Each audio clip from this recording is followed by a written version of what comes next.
ओम शांति।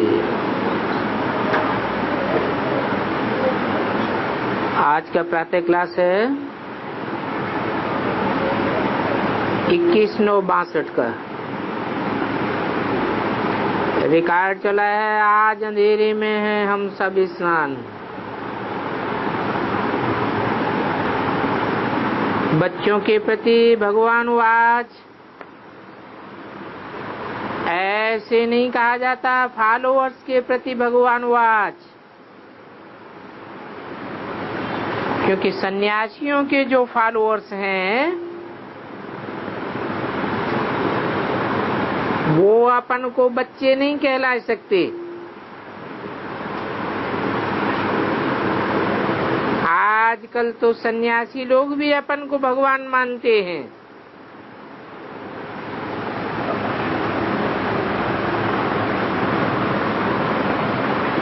आजकल मतलब पहले नहीं भी मानते थे। पहले कहते थे हम उसके आदि मध्य अंत को नहीं जानते। आज तो कहते हैं शिवोहम ब्रह्मास्मि। तो वो अपन को भगवान मानते हैं, परंतु वो ऐसे अक्षर नहीं कह सकते कि भगवान वाच बच्चों के प्रति। ये तो बाप बगैर ऐसे कोई बच्चों को कह नहीं सकता,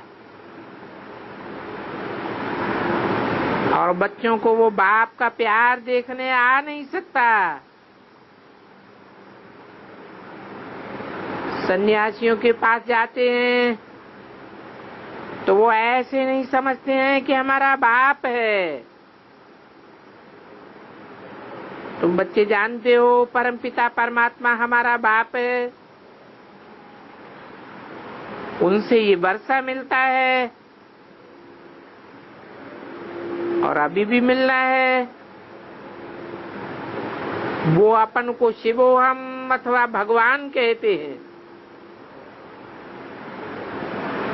परंतु अपने फॉलोअर्स के लिए ये दृष्टि नहीं रहती है कि ये हमारे बच्चे हैं। हम अपने बच्चों को वर्षा दे रहे हैं, नहीं। वर्षे की तो फिर हम ऑब्जेक्ट चाहिए कि फलाने किस्म का वर्षा मिलेगा। जमीन जायदाद का वर्षा मिलेगा, कारखाने का वर्षा मिलेगा, मिल्कियत का वर्षा मिलेगा। यहाँ तो बाप बैठकर बच्चों को समझाते हैं। गीत में भी कहते हैं, हे भगवान हम आपके बच्चे हैं। आधा कल्प बिछड़कर बहुत भटके हैं। आधा कल्प अर्थात द्वापर और कलयुग में बहुत भटकते रहे। नाम ही है द्वापर युग, द्वैतवादी युग।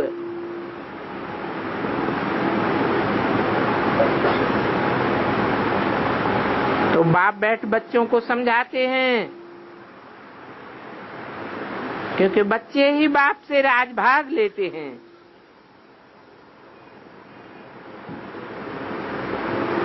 बाप आकर नई दुनिया रचते हैं तो नई दुनिया का राजभाग क्यों नहीं लेंगे।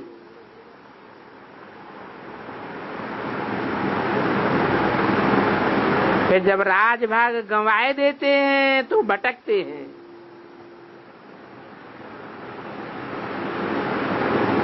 कब से भटकना शुरू हुआ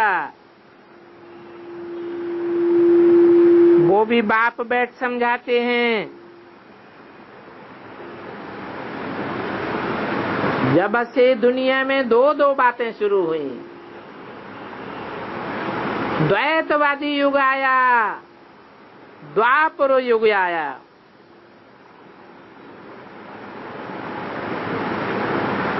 दो दो धर्म हो गए, दो दो राज्य हो गए, दो दो कुल हो गए, 2 से 4, 4 से 8 होने लगे, तो भटकना शुरू हो गया।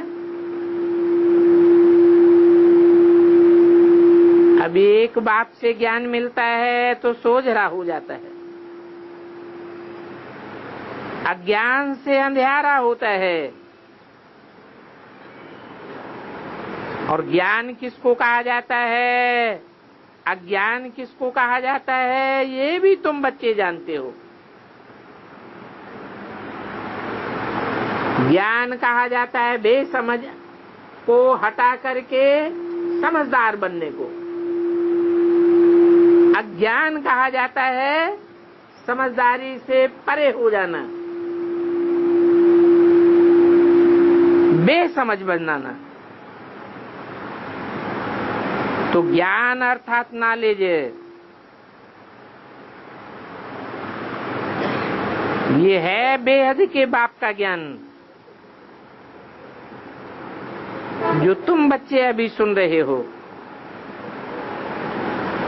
इसको ज्ञान का सोझरा कहा जाता है। जिस सोझरे से स्वर्ग की स्थापना होती है। सोझरा होता है तो पहले पहले स्व की पहचान मिलती है, स्व के बाप की पहचान मिलती है। स्व आत्मा को कहा जाता है।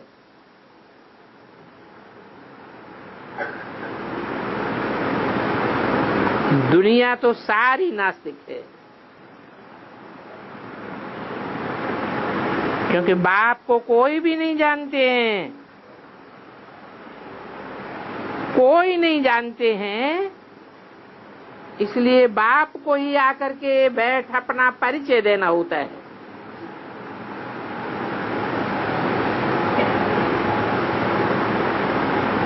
बाप के सिवाय बाप का परिचय कोई दे ही नहीं सकता।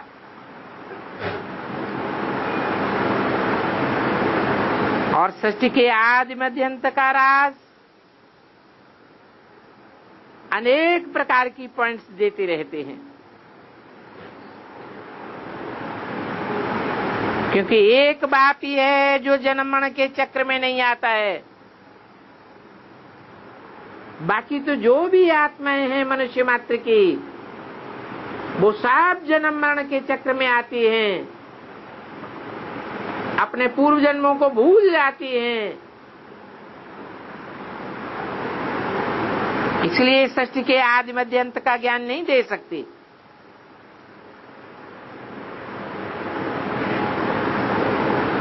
बीज और झाड़ को जानना बहुत सहज है। फिर भी बीज से विस्तार कैसे होता है और विस्तार को पाए हुए झाड़ से बीज कैसे निकलता है, फिर बीज झाड़ से कैसे डिटैच हो जाता है, ये सब विस्तार से समझाया जाता है। भगवान आकर के जरूर नई दुनिया रचेंगे।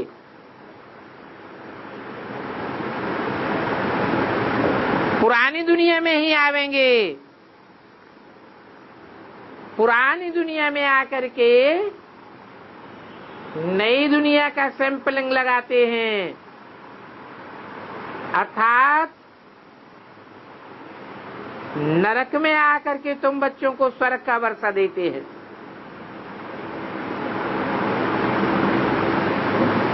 नरक के बीच में स्वर्ग स्थापन करना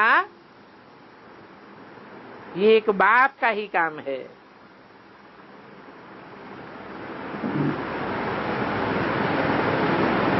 मनुष्यों के लिखे हुए शास्त्रों ने तो बड़ा भारी रोला कर दिया है। सतयुग कहा जाता है नई दुनिया को, नाम ही है सत्य युग। वहां सत्य का ही बोलबाला होता है। और कलयुग कहा जाता है पुरानी दुनिया को। कलयुग कहो, झूठ खंड कहो, सारे ही झूठे बन जाते हैं।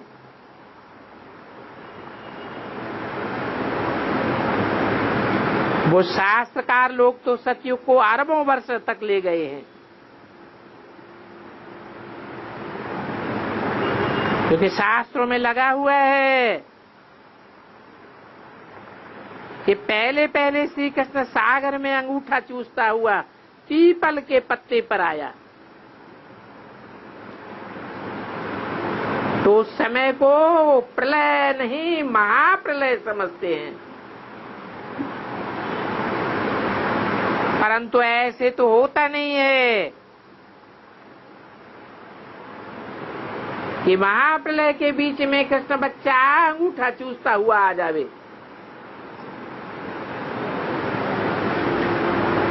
कितने गपोड़े लिख दिए हैं।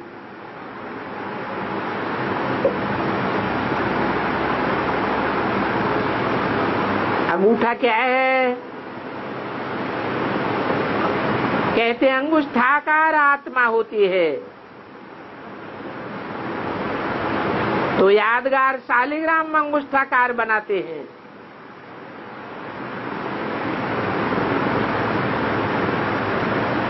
जरूर आत्मा गर्भ महल में आती होगी। नई दुनिया में तो महल ही होगा ना, गर्भ जेल में तो नहीं आवेगी। गर्भ जेल होती है द्वापर और कलयुग में, नरक की दुनिया में। भगवान जो नई दुनिया रचते हैं, उस नई दुनिया में तो गर्भ महल ही होता है।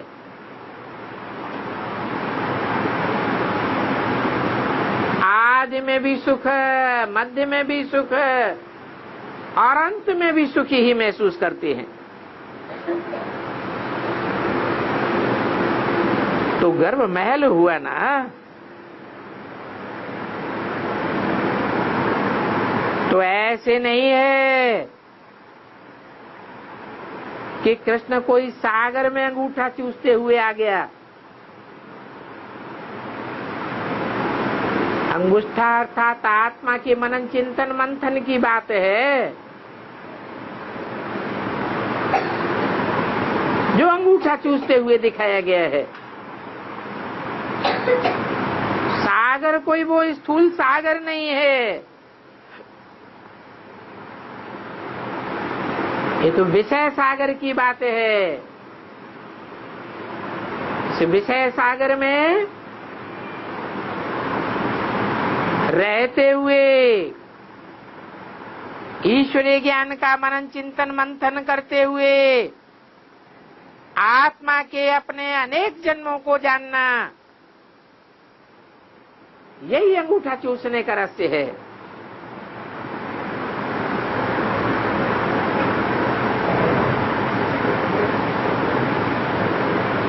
पीपल के पत्ते की नाव दिखाई है। अब कोई पीपल के पत्ते पर कोई बच्चा कैसे बैठेगा?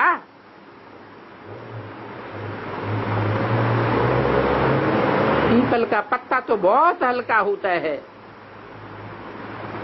हल्के का मतलब है हल्का पुरुषार्थी। परंतु जरूर उस हल्के पुरुषार्थी ने अपने जीवन रूपी नैया पहले पहले भगवान के हाथ में सौंपी है। इसलिए उस जीवन नैया का बहुत भारी महत्व हो जाता है। कहते भी हैं नैया तेरी राम हवाले। भगवान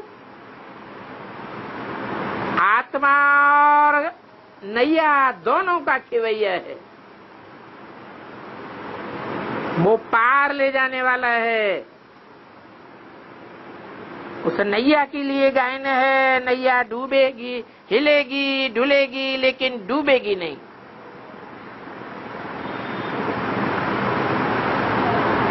क्योंकि उस नैया की डोर भगवान के हाथ में है।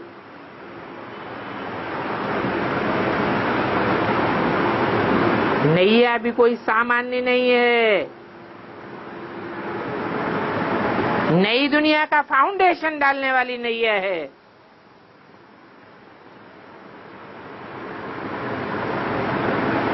तो बाप समझाते हैं, शास्त्रों में जो बातें जैसे लिखी हैं वैसे नहीं है। उन स्थूल बातों का स्थूल अर्थ उठाई लिया है। तुम बच्चे जानते हो, भारत में आदि सनातन राजधानी सावरंटी थी। सत्य की सावरंटी को अच्छी रीति याद करें तो पता चलेगा कि उनको 5000 वर्ष हुए हैं।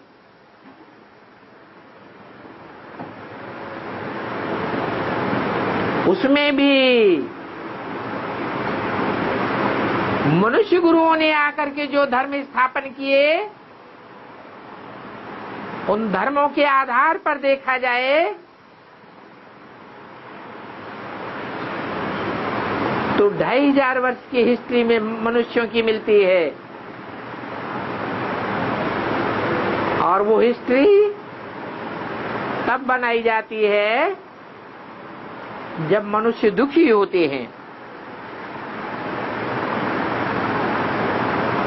सुख में कोई दिन नहीं गिने जाते हैं। मनुष्य जब दुखी होते हैं तो एक एक दिन गिनते हैं, तब हिस्ट्री बनाई जाती है।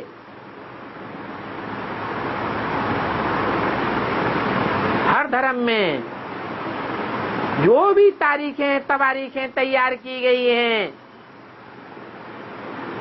वो कोई भी 2500 वर्ष से ऊपर की नहीं है। चाहे इस्लाम धर्म हो, चाहे क्रिश्चियन धर्म हो, चाहे हिंदू धर्म हो, विक्रम संवत हो या हिजरी संवत हो, सब 2500 वर्ष के अंदर के हैं। इससे साबित होता है कि इब्राहिम, बुद्ध, क्राइस्ट आदि जो मनुष्य गुरु हुए हैं, मानवीय धर्म पिताएं हुए हैं, उन मानवीय धर्म पिताओं के आने के बाद द्वैतवाद शुरू हुआ, द्वापर युग शुरू हुआ। और द्वैतवादी युग में मनुष्य दुखी होने लगे, क्योंकि 2-2 धर्म हो जाते हैं, 2-2 मतें हो जाती हैं, 2-2 4-4 राज्य हो जाते हैं। राज्यों की भी संख्या बढ़ती है और धर्मों की भी संख्या बढ़ती जाती है, तो आपस में टकराव बढ़ता रहता है। ये 2500 वर्ष की दुख की हिस्ट्री है। इसको कहेंगे अंधेरी रात। मनुष्य गुरुओं ने आकर के अंधेरी रात बना दी। इससे पहले सतयुग त्रेता में जरूर सोच रहा था। जो भी देवता रूपी मनुष्य आत्माएं थी,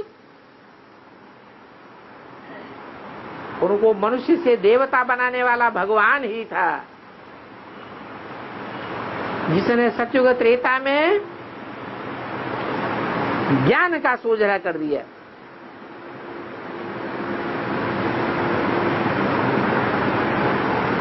अभी फिर से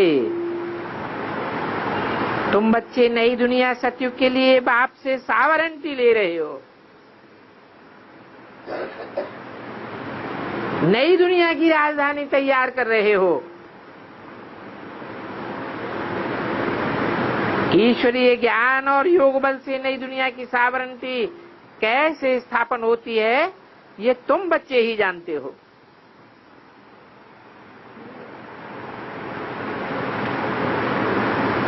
क्योंकि तुमको बाप मिला है। दुनिया वालों को तो प्रैक्टिकल में बाप मिला ही नहीं।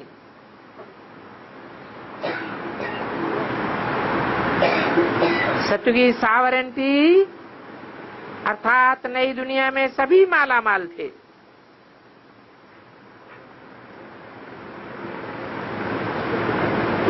आज की कलयुगी झूठी दुनिया में थोड़ी आत्माएं माला माल हैं,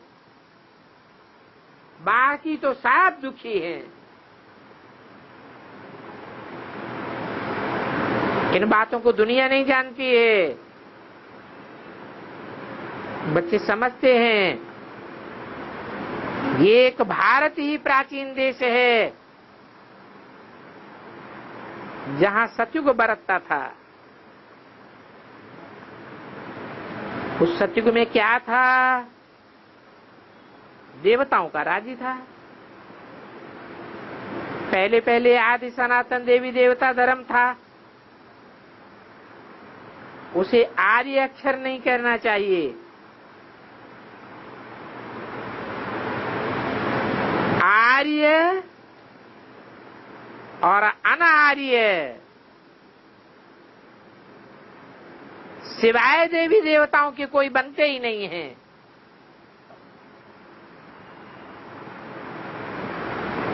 और धर्म की आत्माएं आर्य नहीं बनती हैं।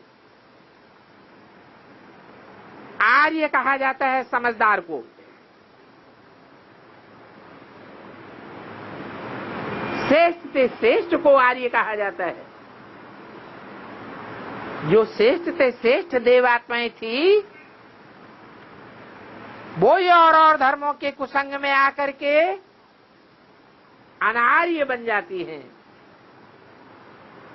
बेसमझ बन जाती।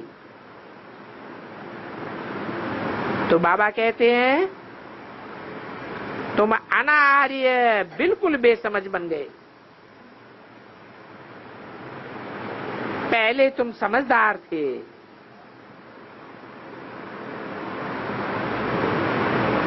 तो ये आर्य कोई धर्म नहीं है, धर्म का नाम नहीं है। ये आर्य समाजी तो मठपंथ है। बाबा कहते हैं तुम कितना समझदार थे, अभी बेसमझ बन गए हो। तो आर्य शब्द से इन आर्य समाजियों ने अपना धर्म, अपना अर्थ उठाई लिया है। वो समझते हैं हम पुराने थे।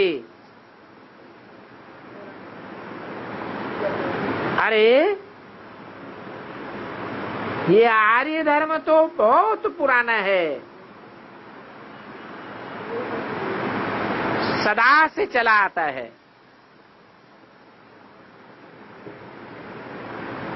ये आर्य समाज की स्थापना तो महर्षि दयानंद के द्वारा हुई। जैसे आजकल के ब्राह्मण लोग कहते हैं हम ब्रह्मा की संतान हैं। अब ब्रह्मा तो आता ही है संगम पर, तो वो ब्रह्मा की संतान अपन को कहला ही नहीं सकते।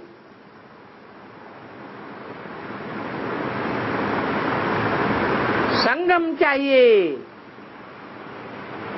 कलयुग का अंत और सतयुग का आदि।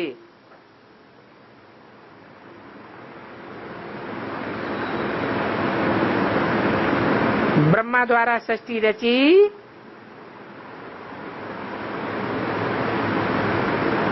फिर अरबों वर्ष की आयु ले जावेंगे।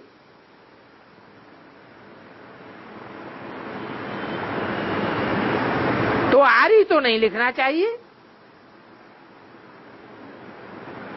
भारत में आदि सनातन देवी देवताओं की राजधानी थी। उन देवी देवताओं को भगवान भगवती कहा जाता था।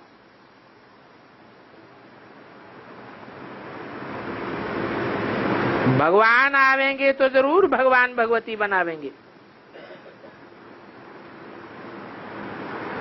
तो भगवान भगवती के बदले आर्य लिखना रांग हो जाता है।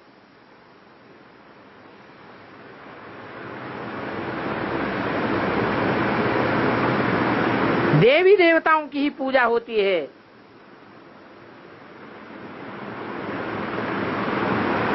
पूज्य को आर्य कहा जाता है।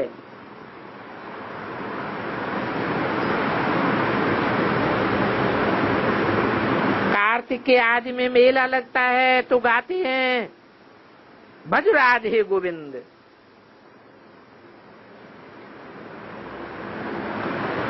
कृष्ण को बहुत याद करते हैं।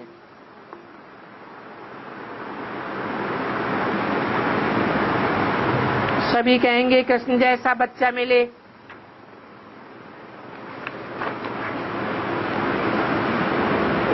कृष्ण को ही झूले में झुलाते हैं।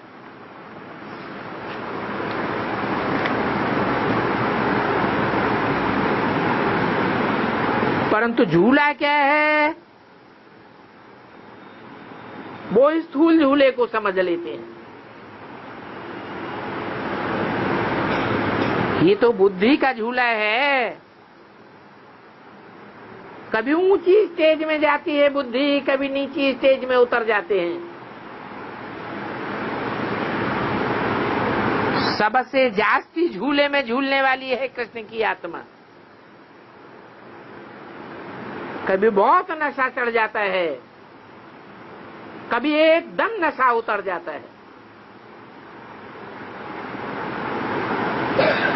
ऐसा नशा चढ़ता है जो अपन को भगवान समझ बैठते हैं,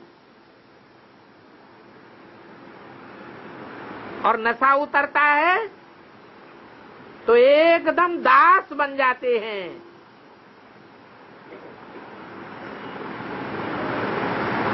हनुमान अपन को रामदास कहता था।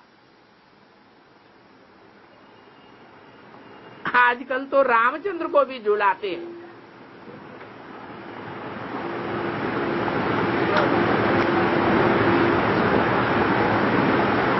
परंतु ला ऐसा नहीं कहता है। राम तो बाप को कहा जाता है, कृष्ण बच्चे को कहा जाता है।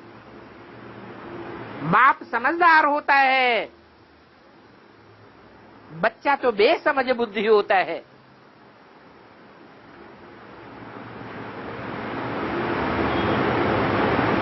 तो राजयोग की राज की बात राम बाप की बुद्धि में बैठेगी पहले, या कृष्ण बच्चे की बुद्धि में बैठेगी? तो राम वाली आत्मा ऊपर नीचे झूलने की बात नहीं है।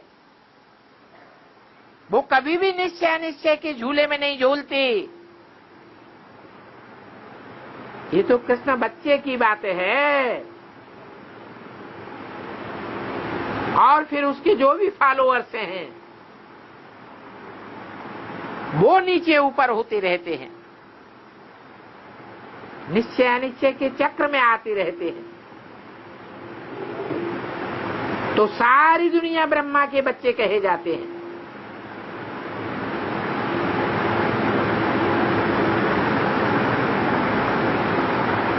ये श्री कृष्ण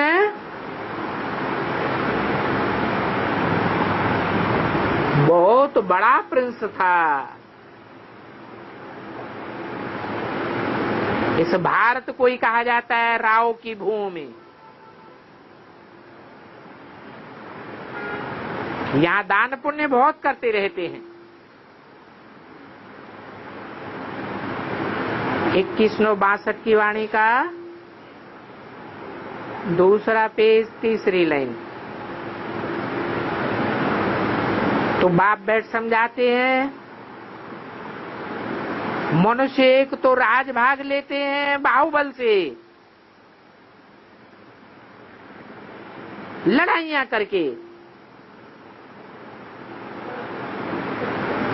ये बात भी तुम जानते हो। बाकी दूसरे धर्म वाले तो सभी अंधेरे में धक्के खाते रहते हैं।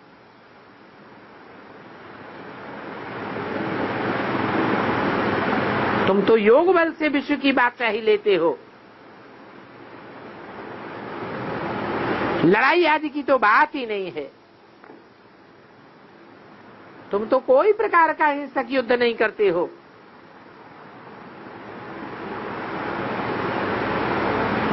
तो बाबा का समझाया हुआ था, इनको कहा जाता है राजस्थान।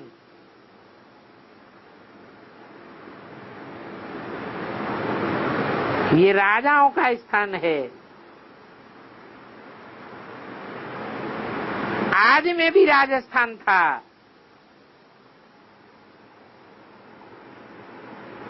अभी अंत में तो है प्रजा के ऊपर प्रजा का राज्य।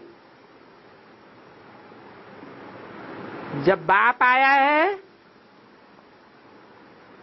तब ही ये कौरव राज्य स्थापन हुआ है, खास भारतवर्ष में।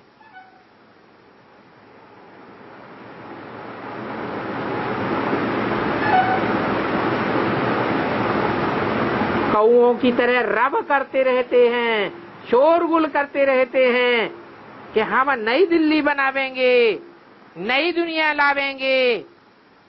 बापू का जो स्वप्न था, राम राज्य लावेंगे, स्वर्ग बनावेंगे,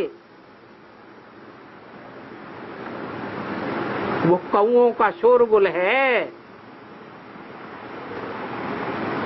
नित नई प्लानिंग बनाते रहते हैं, 5 ईयर प्लान्स बनाते रहते हैं और ही नीचे गिरते जाते हैं।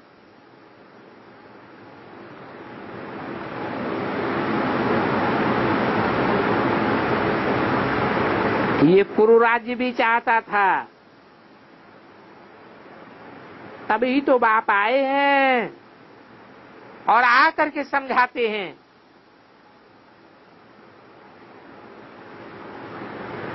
इनको कौरव राज्य, प्रजा का प्रजा पर राज्य कहा जाता है। और ये राज्य अभी हुआ है जबकि बाप आए हैं। जब तक पार्टीशन नहीं था तो राजाओं का राज्य था, राजाएं राज्य करते थे।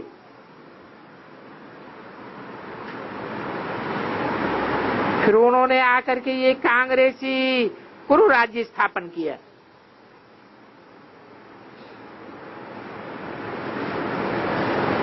अभी कोई भी राजा नहीं है। राजाओं का राज्य सारा छीन लिया गया।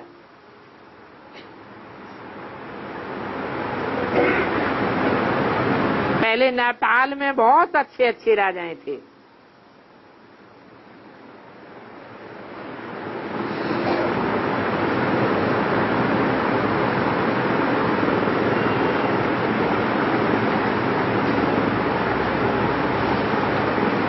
अभी तो वहां भी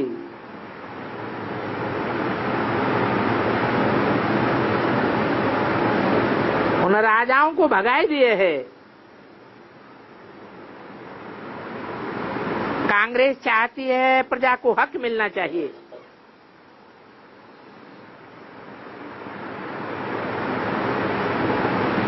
तो इनको कहा जाता है प्रजा के ऊपर प्रजा का राज्य, क्योंकि धर्म तो जानते ही नहीं है।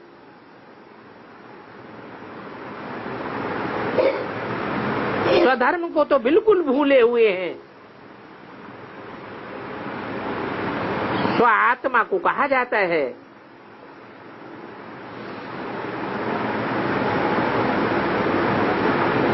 जो सत्य बाप ने सतयुग स्थापन किया था, उस राज्य में सबको स्व की पहचान थी और सब देवात्माएं स्व स्थिति में टिकते थे, आत्मा को जानते थे, आत्म की स्थिति में रहते थे।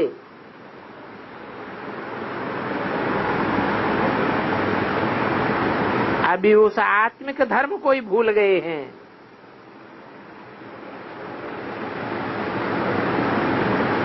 गांधी तो गीता को बहुत मानते थे, परंतु उन गांधी को ये पता ही नहीं था गीता से क्या हुआ।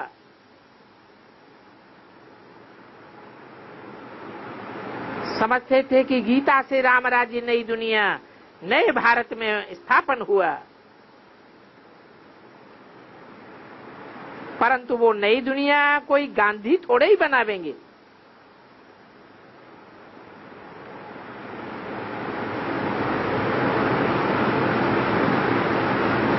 गीता हाथ में उठाए फिर कहते थे पतित पावन सीताराम।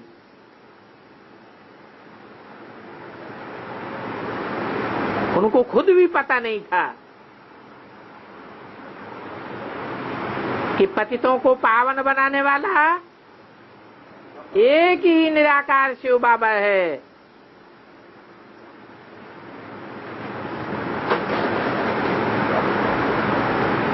तो वो गांधी भी राम राज्य तो नहीं स्थापन कर सका,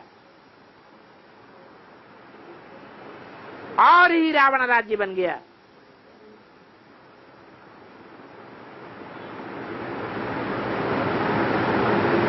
वास्तव में कौरवों के राज्य के बाद ही पांडवों का राज्य स्थापन हुआ था।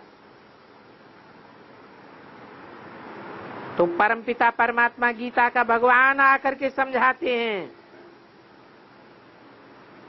मैं तुमको फिर से योग बल से राजाई दिलाता हूं। इसको कहा जाता है योग बल से राज्य। राजाई के लिए योग सिखाते हैं, नाम ही है राजयोग। भगवान ज्ञान सुना करके राजाई देते हैं।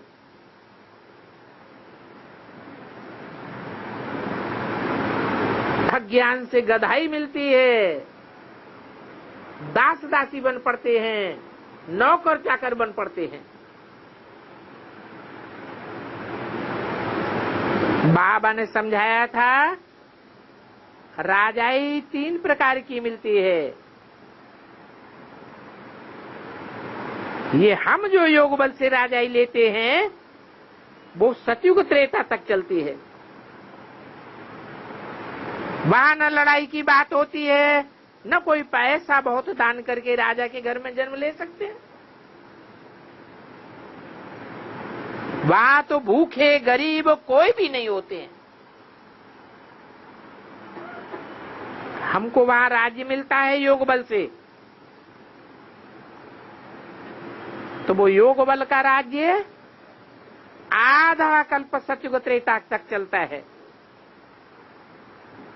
फिर होता है द्वापर कलयुग, द्वैतवादी राज्य। देवताएं तो अद्वैत होते हैं। द्वापर कलयुग में ऐसे नहीं कि जो धर्म स्थापन करते हैं वो राज्य भी स्थापन करेंगे। जब उनका घराना अथवा झाड़ बड़ा होवे, 200-400 वर्षों के बाद प्रजा की संख्या बढ़ जावे, तब राज्य की शुरुआत होती है। जब राजाई लेने के लिए सब लड़ाई करें तब राज्य ले सकते हैं। उनको कहा जाता है बाहुबल से मिला हुआ राज्य। ये हुआ दूसरा प्रकार का राजाई लेने का राज्य। एक है योग बल से राज्य, दूसरा है बाहुबल से राज्य। अच्छा, फिर जो राजाई बाहुबल से लेते हैं उसमें गद्दी पर कौन पे होना चाहिए? कारण चाहिए।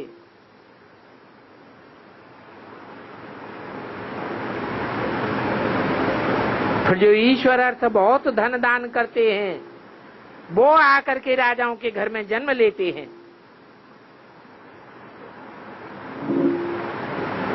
वो सतयुग में तो है योग बल से प्राप्त की हुई 21 जन्मों की राजाई।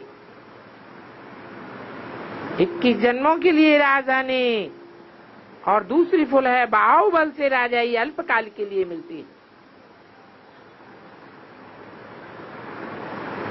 उस राजाई में फिर बारिश चाहिए।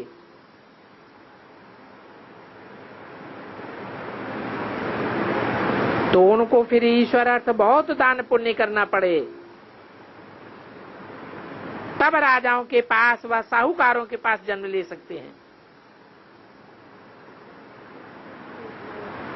नहीं तो राजाई में कैसे आवेंगे? बाहुबल की राजाई में आने के लिए भी तो कारण चाहिए।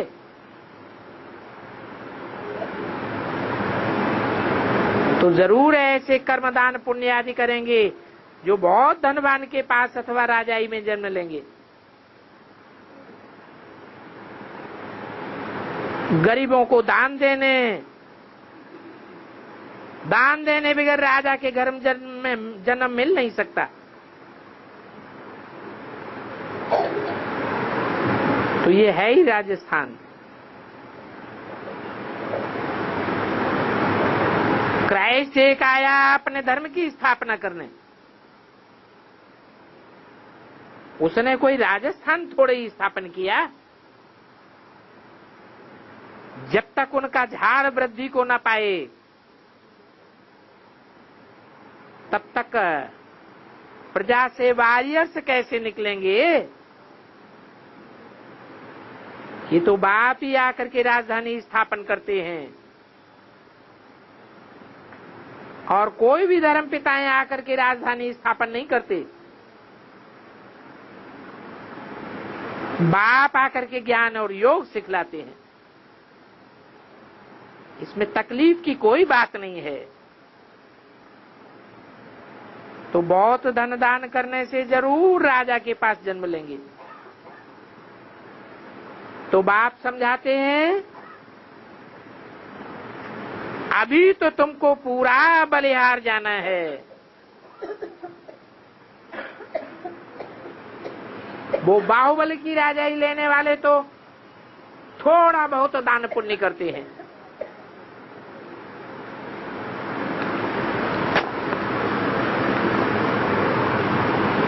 और ये सन्यासी तो राजाई को मानते ही नहीं है। वो गृहस्थ धर्म को ही नहीं मानते। 2162 की वाणी का 3रा पेज। तो बाप समझाते हैं, इस समय बलिहार जाने से तुमको 21 जन्मों के लिए राजधानी मिल जाती है। तुम एक बार बलिहार जावेंगे तो बाप 21 बार बलिहार जावेंगे। भारत में ही गाया जाता है, बारी जाऊं बलिहारी जाऊं। तुम्हारे बिगड़ तो कोई भी बलिहारी नहीं जाता। यहां तुम आकर के बाप के बच्चे बने हो। जानते हो कि बेहद का बाप आकर के राजयोग सिखलाते हैं। कल्प कल्प संगम युगे जबकि राजाई नहीं रही है, तब आकर के राजाई स्थापन करते हैं। बाप आकर के देवी देवता धर्म की राजधानी स्थापन करते हैं। तो तुम राजाई के लिए पढ़ते हो, इसलिए इनका नाम गीता पाठशाला रखा है। वो लोग तो शास्त्र बैठ करके पढ़ते हैं। उन शास्त्रों की पढ़ाई का अहम ऑब्जेक्ट तो कुछ भी नहीं है। या तो बाप कहते हैं, मैं यहाँ राजयोग सिखलाता हूँ और सत्संगों में कोई अहम ऑब्जेक्ट नहीं रहती है। वो ऐसे नहीं कहेंगे हम राजयोग सिखलाते हैं, अथवा गीता से तुम राजाओं का राजा बनेंगे। ये बात भी नहीं समझाते हैं। वो कब ऐसे नहीं कहेंगे? बाबा ने तो बहुत गुरु किए हैं। खुद भी गीता आदि पढ़ते थे। ये नहीं समझते थे कि गीता सुनाने से कोई राजाई मिलेगी। तो अब तुम राजयोग सीख रहे हो 21 जन्मों के लिए। 21 पारी गाया जाता है ना। कन्या वो जो पियर और ससुर घर का उद्धार करे, इसलिए कन्या ही पूजी जाती है। ये रस्म भी यहाँ से ही पड़ती है। कन्याओं का भारत में बहुत मान होता है। सन्यासी भी कन्याओं की पूजा करते हैं। ये सब ब्रह्मा कुमार कुमारियां हैं। ये बूढ़ियां भी कहेंगी हम ब्रह्मा कुमारियां हैं। तो अभी का तुम्हारा प्रभाव भक्ति मार्ग में गाया जाता है। अधर कुमारी और कन्या कुमारी कहा जाता है। तो ये भी कन्याएं हैं जिनको पूजा जाता है।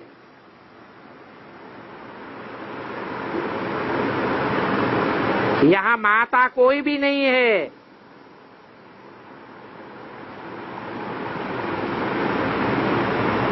या तो कुंवारियां हैं या तो अधर कुमारियां हैं, और ये सभी ब्रह्मा की बच्चियां हैं।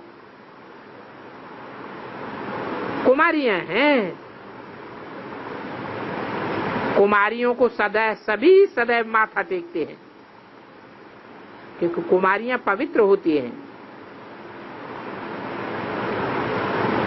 तो जब उनकी शादी होती है तो उनको सभी के आगे सिर झुकाना पड़ता है। भारत में ही गाया जाता है, कन्या वो जो 21 कुल का उद्धार करे। तो वो कोई भिखारी कन्या उद्धार नहीं कर सकती है। ये तो अभी इस समय की महिमा है जो भक्ति मार्ग में चली आती है।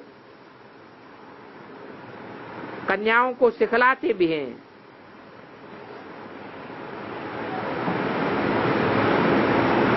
तब पूजी जाती है।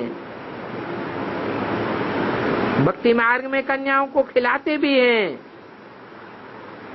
जब तक पवित्र है तो पूजी जाती है। अपवित्र बनने से सभी के आगे माथा झुकाना पड़ता है। बाहर का कोई भी विजिटर घर में आवेगा तो भी कहेंगे इनको माथा टेको। तो अभी बाप समझाते हैं, तुम एक बारी बलि चढ़ेंगे, मेरी मत पर चलेंगे तो मैं तुमको 21 जन्म का राज भाग दूंगा। जनक का मिसाल है ना। उसने सरेंडर किया, फिर गुरु दक्षिणा मांगी।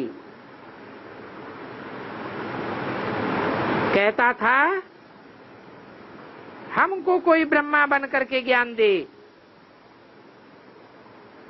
ब्रह्म ज्ञान नहीं,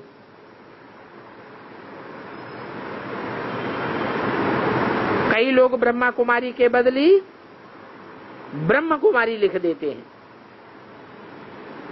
अब तुम तो ब्रह्मा की कुमारी हो। ब्रह्मा का भोजन कहा जाता है, मनुष्य तो ब्रह्म भोजन कह देते हैं। अब ब्रह्म भोज तो है नहीं। वास्तव में ये ब्रह्मा भोजन तो यहाँ मिलता है।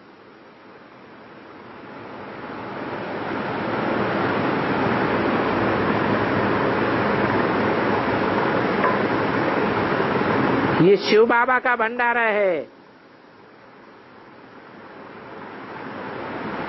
कहा जाता है जिस भंडारे से खाया,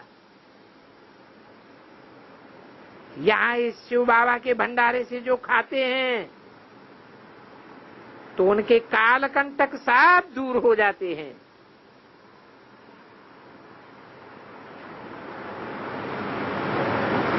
ये कोई दुनियावी कमाई का भंडारा नहीं है।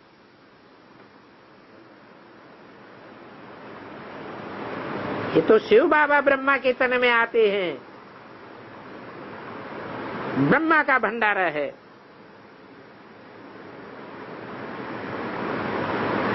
ब्रह्मा का भोजन है, तो तुम शिव बाबा के भंडारे से खाते हो तो तुम्हारा 21 जन्मों के लिए भंडारा भरपूर हो जाता है। और शिव बाबा से ही तुमको राजभाग मिलता है। तो बाप कहते हैं अभी पूरा पुरुषार्थ करके वर्षा लो। बीज और झाड़ को समझना है।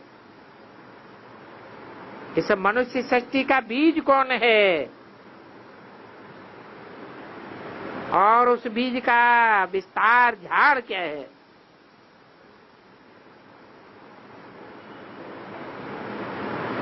चार और पांचों युगों को बुद्धि में धारण करना है।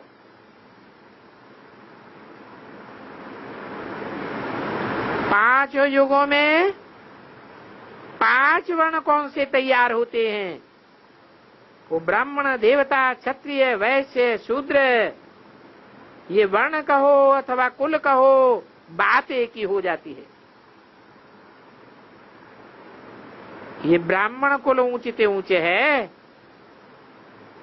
क्योंकि ऊंचते ऊंच बाप आकर के ब्राह्मण कुल की ब्रह्मा द्वारा स्थापना करते हैं।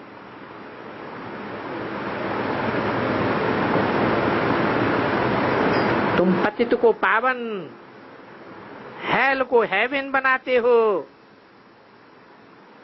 परंतु शिव बाबा के साथ योग बल से बनाते हो। तो तुमको पूरा योग रखना पड़े। इसमें फिर परहेज भी पूरी चाहिए। माया को जीतना और विक्रमाजीत बनना, और तो कोई उपाय नहीं है। योग बल से ही विकर्म दग्ध होंगे, क्योंकि योगाग्नि कहा जाता है ना। ज्ञान को अग्नि नहीं कहेंगे। ज्ञान तो नॉलेज है जिससे फिर हम सतयुग के मालिक महाराजा महारानी बनते हैं। फिर विकारों में जाते हैं तो राजा विकर्म नाम पड़ता है। आधा कल्प सुख भोगते हो। गोल्डन सिल्वर जुबली, ये ड्रामा में नुधा हुआ है। 2162 की वाणी का 4था पेज।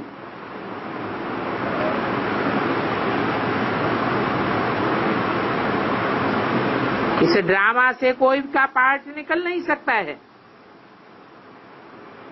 84 लाख वैरायटी जो भी हैं, सभी का पार्ट ड्रामा में नुधा हुआ है। ऐसे नहीं कि 84 लाख योनियां नहीं हैं, परंतु मनुष्य 84 लाख योनियों में नहीं जाता है। बाकी सतयुग में कोई दुख देने वाली योनि नहीं होती है। दुख देने वाली कोई चीज, कचरा आदि वहां होता ही नहीं। कोई ऐसे जानवर नहीं होते हैं और नहीं वहां कोई बीमारियां होंगी। ये बीमारियां भी पीछे बढ़ती हैं। तो हर एक बात वृद्धि होती जाती है।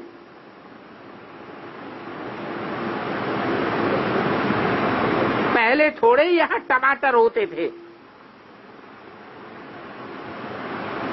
ये टमाटर तो बाहर से मंगाते थे।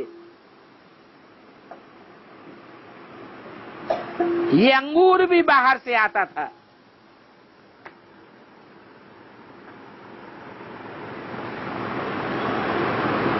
स्वर्ग में तो फल आदि बहुत फर्स्ट क्लास होते हैं।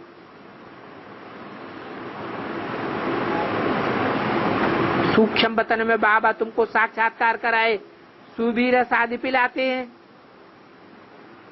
वो चीजें तो स्वर्ग की हैं जो बाबा साक्षात्कार कराए, टेस्ट कराने के लिए खिलाते हैं। साक्षात्कार से वापस आते हो तो यहाँ आने से फिर वैसे के वैसे रह जाते हो। तो ऐसे बाबा को कितना याद करना चाहिए। बल बाबा जानता है कि अभी तुम श्वास याद नहीं कर सकेंगे,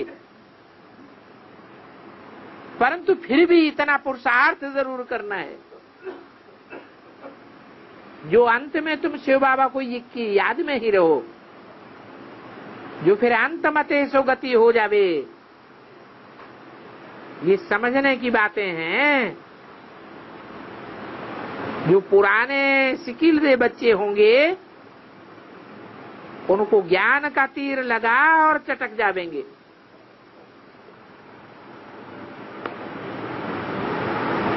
ये पहचान है आज के पुराने सिकिल दे बच्चों की।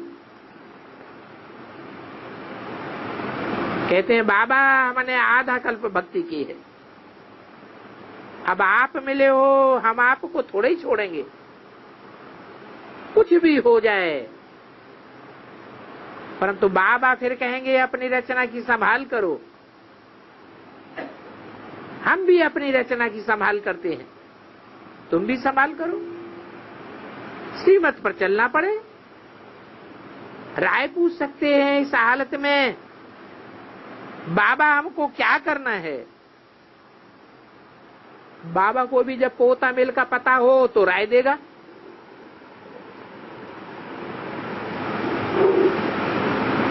सभी बच्चे पोता मेल भेज देते हैं, फिर बाबा राय दे सकते हैं। इनसे कैसे बचाते रहो, बच्चों की संभाल भी तो करनी है ना। कोई कोई को फिर लोभ रहता है, समझते हैं पता नहीं कुछ हो जाए फिर हम कहाँ खावेंगे, इसलिए कुछ तो अपने पास रख देवे हैं।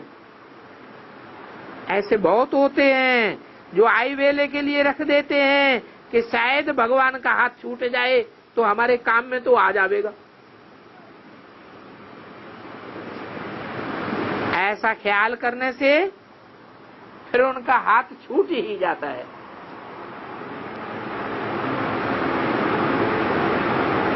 एक मिसाल भी बतलाते हैं। स्त्री ने उनको कहा सरेंडर करो, तो सभी कुछ सरेंडर करो। एक भी चीज नहीं होगी तो अंतकाल बुद्धि उसमें चली जाएगी। समझो कोई आय वेले के लिए रख देते हैं अपने पास तो अंत मते सुगति हो जाएगी।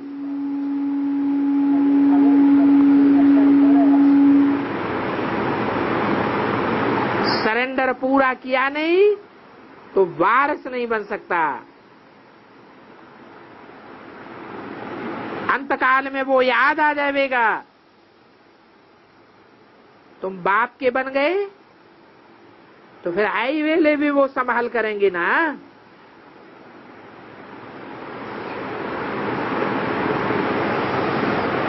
यहां रहने वालों को तो ये ख्याल नहीं आना चाहिए। संग दोष में टेटर्स की बातें सुन करके फिर उनकी मत पर चल पड़ते हैं। बाबा तो सभी बातें समझाते हैं। फिर कोई ऐसे न कहे कि हमको क्या पता। शिव बाबा से तो कुछ भी नहीं छिपा रह सकता, वो तो अंतर्यामी है। ये बाबा तो बाहरयामी है। कौन?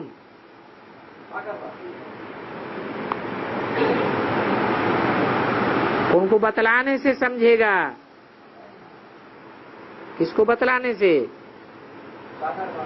साकार बाप को समझावेंगे, बतावेंगे, पोता मेल देंगे तो वो समझेगा।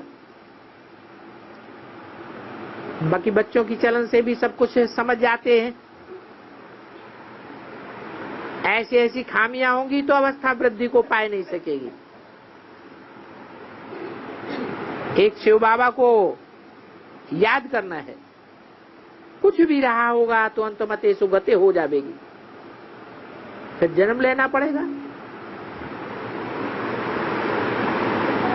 बच्चों की यज्ञ से पालना होती है,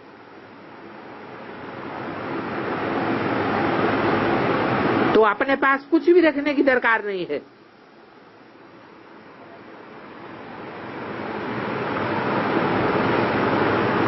कोई भी बात में मुझते हो तो पूछ सकते हैं कि इसमें हमको क्या करना है, और मुझान तो सारी दुनिया की उतारनी है।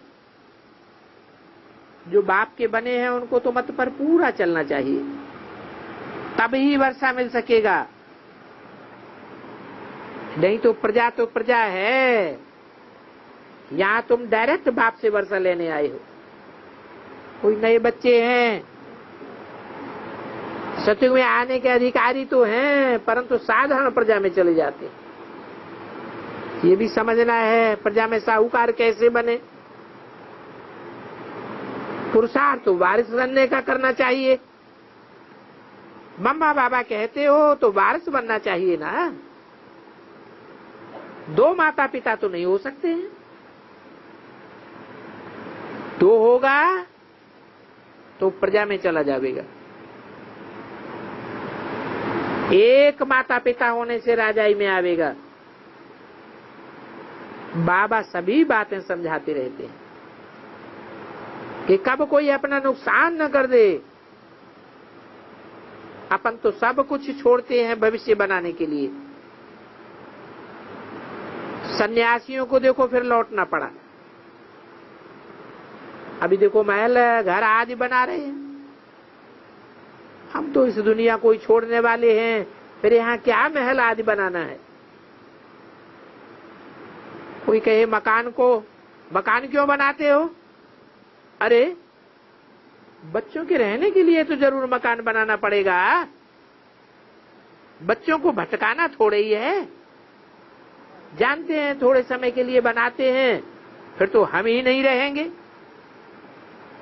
ये दिलवाला इतना बड़ा मंदिर है, उनकी भी इतनी ही लाइफ है जितनी तुम बच्चों की है। फिर वही मंदिर इसी समय बनावेंगे जब कल पहले बनाया था। ये मंदिर आदि सब खलास हो जाएंगे। तुम बच्चों ने तो साक्षात्कार किया है विनाश का। अच्छा, ओम शांति।